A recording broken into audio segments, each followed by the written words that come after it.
Lower high ਹੈ ਸਾਡਾ। ਲੋ Same L ਇੱਥੇ ਐਚ। ਵੀ, ਹਾਂ ਸੇਮ ਇੱਥੇ ਵੀ ਮਾਰਕੀਟ ਐਵੇਂ ਥੱਲੇ ਗਈ ਲੋ ਬਣਾਇਆ, ਉੱਤੇ ਆਈ ਹਾਈ ਬਣਾਇਆ, ਇਸ ਨੂੰ ਬ੍ਰੇਕ ਕੀਤਾ ਠਾਂ ਨੂੰ, ਇਹ ਐਲ ਐਚ ਬਣ ਗਿਆ, ਹਾਇਰ ਲੋ। ਇੱਕ ਲੋ ਬਣਿਆ, ਮਾਰਕੀਟ ਵਾਪਸ ਆ ਗਈ, ਉਸ ਨੂੰ ਬ੍ਰੇਕ ਕਰ ਦਿੱਤਾ, ਠੀਕ ਹੈ ਨਾ, ਉਸ ਨੂੰ ਬ੍ਰੇਕ ਕਰ ਦਿੱਤਾ, ਇੱਕ ਹਾਈ ਬਣਾਇਆ, ਇਹ ਐਚ।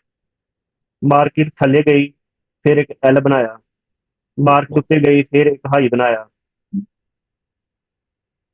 ਮਾਰਕੀਟ ਨੇ ਇਸ ਜਗ੍ਹਾ ਨੂੰ ਬ੍ਰੇਕ ਕੀਤਾ, ਇਹ ਸਾਡਾ ਐਲ ਐਚ ਬਣ ਗਿਆ। ਐਚ ਬਣ ਗਿਆ। ਠੀਕ ਹੈ, ਮਾਰਕੀਟ ਇਦਾਂ ਹੀ ਮੂਵ ਕਰਦੀ, ਸਿੱਧੀ ਸਿੱਧੀ ਜਿਹੜੀ ਮੂਵ ਕਰਦੀ, ਸਿੱਧੀ ਸਿੱਧੀ ਮੂਵ ਸਮ ਟਾਈਮ ਬਹੁਤ ਅੱਛੇ ਸਿੱਧੀ ਸਿੱਧੀ ਮੂਵ ਹੁੰਦੀ ਹੈ, ਲੇਕਿਨ ਜ਼ਿਆਦਾਤਰ ਐਵੇਂ ਹੁੰਦੀ ਹੈ ਉੱਤੇ ਜਾ ਰਹੀ ਥੱਲੇ ਜਾ ਰਹੀ ਹੈ, ਠੀਕ ਹੈ ਨਾ। ਹਾਂਜੀ। ਹੁਣ ਹਾਂ ਇਹਦੇ ਵਿੱਚ ਲੱਭਣਾ ਹੈ ਕਿ ਇੰਪਲਸ ਵੇਵ ਕਿਹੜਾ, ਰਿਟਰੇਸਮੈਂਟ ਕਿਹੜੀ ਹੈ, ਠੀਕ ਹੈ ਨਾ।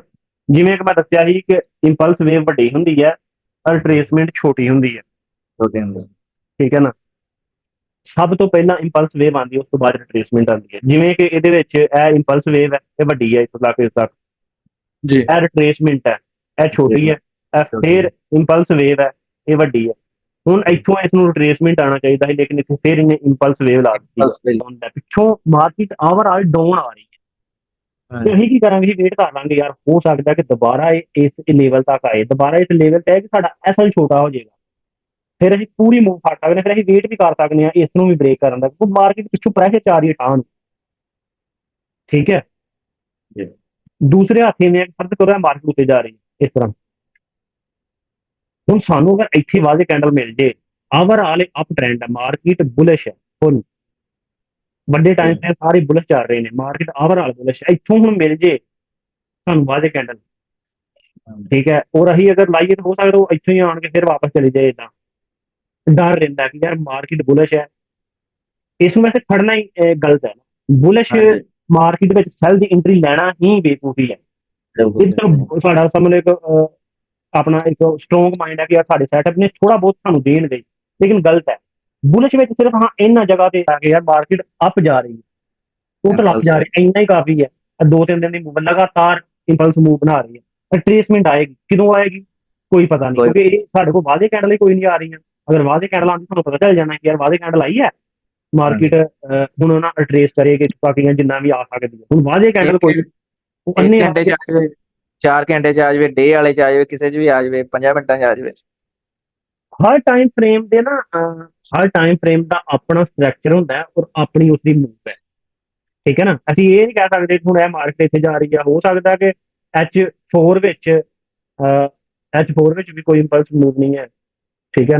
ਲੇਕਿਨ ਅਗਰ H4 ਵਿੱਚ ਇੰਪਲਸ ਮੂਵ ਆਏ ਔਰ ਮਾਰਕੀਟ ਵਾਪਸ ਆਈ, ਤੇ H1 ਵਿੱਚ ਵੈਸੇ ਟ੍ਰੈਂਡ ਚੇਂਜ ਹੋ ਜਾਣਾ ਨਾ ਮੁਕੰਮਲ ਪਹਿਲਾਂ ਹੀ, ਉਸਦੇ ਬ੍ਰੇਕ ਕਰਨ ਤੋਂ ਪਹਿਲਾਂ ਹੀ।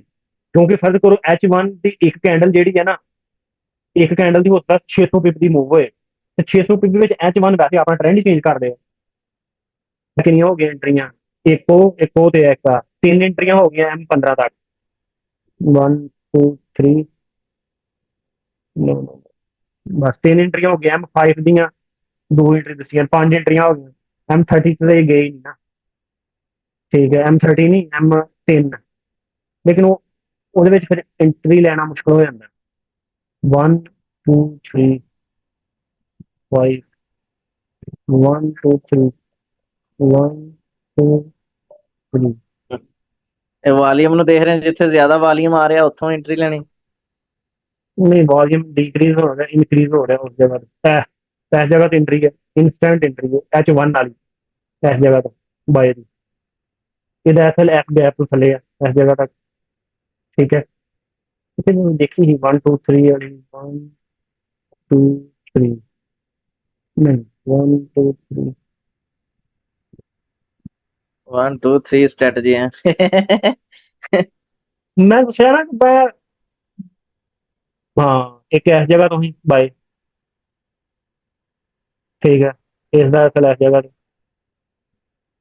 ਤੇ ਫਿਰ ਮਾਰਕੀਟ ਉੱਥੇ ਵੇਖ ਲੈ, ਐਂਟਰੀ ਲਾਈ ਹੈ ਮਾਰਕੀਟ, ਪ੍ਰੋਫਿਟ ਉਸ ਦੇ ਲੈਵਲ ਤੱਕ ਗਈ, ਫਿਰ ਉੱਥੇ ਫਿਰ ਗਈ, ਫਿਰ ਕੀ ਸਾਰਿਆਂ ਬੰਦਿਆਂ ਜੀ ਆਪਣੇ ਦਿਮਾਗਾਂ ਨਾਲ ਸਟ੍ਰੈਟਜੀਆਂ ਬਣਾਈਆਂ ਹੋਈਆਂ, ਆਪਣੇ ਆਪਣੇ ਦਿਮਾਗਾਂ ਤਰੀਕੇ ਨਾਲ, ਆਪਣੇ ਵੋਲੀਅਮ ਦਾ ਆਪਣਾ ਬੈਕਗਰਾਉਂਡ ਸਾਰਾ ਆਪਣਾ ਦੇਖ ਦੂਖ ਕੇ ਨਾ ਸਾਰਾ ਸਿਸਟਮ ਕੀਤਾ ਵਾ, ਜਿੱਦਾਂ ਇੱਥੇ ਐਸਐਮ ਕਿਸੇ ਦੀ ਕੋਈ ਐਸਐਮ ਐਂਟਰੀ ਨਹੀਂ ਬਣਦੀ ਹੈ ਜਿੱਥੇ ਅਸੀਂ ਐਂਟਰੀਆਂ ਬਣਾਈਆਂ ਹੋਈਆਂ, ਠੀਕ ਹੈ। ਉਹ ਸਾਰੇ ਜਿੰਨੇ ਵੀ ਇੰਡੀਕੇਟਰ ਆ ਸਾਰਿਆਂ ਨੇ ਆਪਣੇ ਤਰੀਕਿਆਂ ਨੇ ਸਰ ਜੀ ਬਣਾਏ ਹੋਏ ਆ, ਵੀ ਆਪਣੇ ਤਰੀਕੇ ਨਾਲ ਬਣਾ